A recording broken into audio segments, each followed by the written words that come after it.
নমস্কার বন্ধুরা, গোপালের হেসেলে আপনাদের সবাইকে স্বাগত।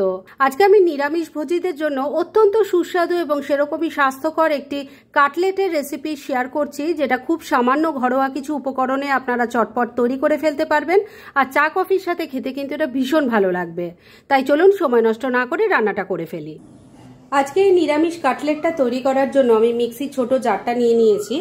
এর মধ্যে আমি দিয়ে দেব একটু সয়াবিন। আমি এক মুঠো সয়াবিনকে একটু নুন জলে সেদ্ধ করে নিয়ে তারপর সেই জলটা ফেলে দিয়ে নর্মাল ওয়াটারে দুবার ভালো করে ধুয়ে নিয়ে খুব ভালো করে হাতে চেপে জলটা ফেলে দিয়েছিলাম। আর তারপরে ছাঁকনিটার মধ্যে রেখে দিয়েছিলাম যাতে যা জল থাকবে সেটাও যেন বেরিয়ে যায়। এবার এগুলো মিক্সির জারটার মধ্যে আমি নিয়ে নিচ্ছি। এবার এটাকে প্রথমে আমি বেটে নিচ্ছি আর তারপর ফিরে এসে নেক্সট স্টেপ দেখাচ্ছি।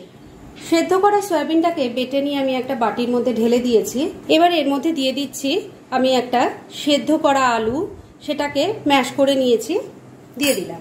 এবার এর মধ্যে দিচ্ছি 2 চামচ ড্রাই রোস্ট করা বেসন। বেসন কিন্তু কাঁচা দিলে বেসনের যে একটা গন্ধ থাকে তার জন্য খেতে অনেক সময় ভালো লাগে না, তাই একটু ড্রাই রোস্ট করে নিলে সেটা খেতে ভালো লাগে। দিয়ে দেব কিছু গুঁড়ো মশলা, 1/2 টিস্পুন দিয়ে দিলাম হলুদের গুঁড়ো, 1/2 টিস্পুন দিয়ে দিচ্ছি লঙ্কার গুঁড়ো, 1/2 টিস্পুন দিয়ে দিচ্ছি জিরের গুঁড়ো, 1/2 টিস্পুন যাচ্ছে ধনের গুঁড়ো, 1/2 টিস্পুন দিয়ে দিলাম আমচুর পাউডার, 1 চামচ দিয়ে দিচ্ছি আদা আর কাঁচা লঙ্কা বাটা, স্বাদ মতো নুন দিয়ে দিচ্ছি, দিয়ে দিচ্ছি 1 মুঠো চিনে বাদাম। এবার এর মধ্যে দিয়ে দিচ্ছি 1 মুঠো ধনে পাতা কুচি আর দিয়ে দেব ব্রেড ক্রাম্বস, বড় চামচে 2 চামচ মতো দিয়ে দিচ্ছি। এটা কিন্তু বাইন্ডিং এর কাজ করবে। এবার সবকিছু খুব ভালো করে মেখে নিতে হবে।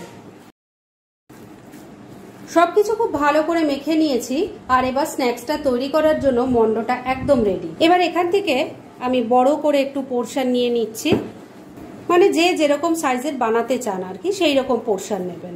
হাতে ভালো করে আগে চেপে নিতে হবে। এবার একটা প্লেটের মধ্যে রেখে দিয়েছি। এবার নিজের মন মতো শেপ আপনারা দিয়ে নিতে পারবেন। আমি এই ছুরিটার সাহায্যে এর একটা শেপ দিয়ে নিচ্ছি। এই যে দেখুন আমি একটা তৈরি করে নিয়েছি। একটা তো তৈরি হয়ে গেছে, তবে কিন্তু ভাববেন না যে এটা এক্ষুনি ভেজে নেওয়া যাবে, কেননা এর আরেকটু কাজ বাকি আছে। আমি এভাবে আগে কয়েকটা তৈরি করে নিচ্ছি, তারপর বাকি কাজগুলো কি করতে হবে সেটা আমি দেখিয়ে দিচ্ছি।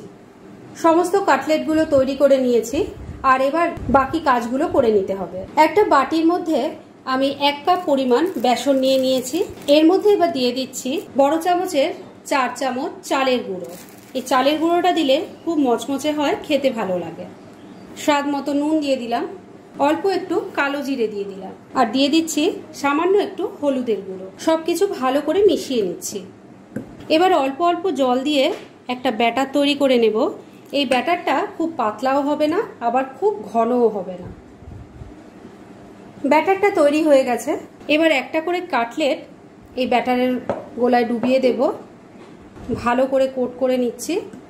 সোজা এই ব্রেড ক্রাম্বসের প্লেটটাতে রেখে দিচ্ছি, ভালো করে ব্রেড ক্রাম্বস লাগিয়ে নিচ্ছি। ব্রেড ক্রাম্বস লাগিয়ে নিয়ে আমি একটা কাটলেট একদম রেডি করে নিয়েছি। এভাবে আমি সব কটা তৈরি করে নিচ্ছি আর তারপর ফিরে আসছি। কাটলেটগুলো দেখুন আমি সব তৈরি করে নিয়েছি আর এগুলো তৈরি করার পর আমি মিনিট 20 ফ্রিজে রেখে দিয়েছিলাম, ফ্রিজের নর্মাল চেম্বারে। এবার এটা বার করে নিয়েছি। এগুলো ভাজার জন্য কড়াইয়ের মধ্যে রিফাইন অয়েল গরম করে নিয়েছি। তেলটা প্রথমে খুব ভালো করে গরম করে নিতে হবে আর তারপর মিডিয়াম ফ্লেমে এগুলো ভেজে নিতে হবে। আমি একটা একটা করে ছেড়ে দিচ্ছি। এগুলোকে কিন্তু দেওয়ার পরে পরেই উল্টাতে যাবেন না, কেননা এগুলো কিন্তু খুব নরম, ভেঙে যাবে। একটা দিক হয়ে যাওয়ার পরে আর একটা দিক উল্টানো যাবে। একটা কাটলেট আমি উল্টে পাল্টে ভালো করে ভেজে নিয়েছি। দেখুন এটা সুন্দর করে ভাজা হয়ে গেছে। এবার এটাকে আমি তেল ঝরিয়ে তুলে নিচ্ছি আর যতগুলো আছে সেম এইভাবেই আমি ভেজে নিয়ে তারপর সার্ভ করে আপনাদের দেখাচ্ছি।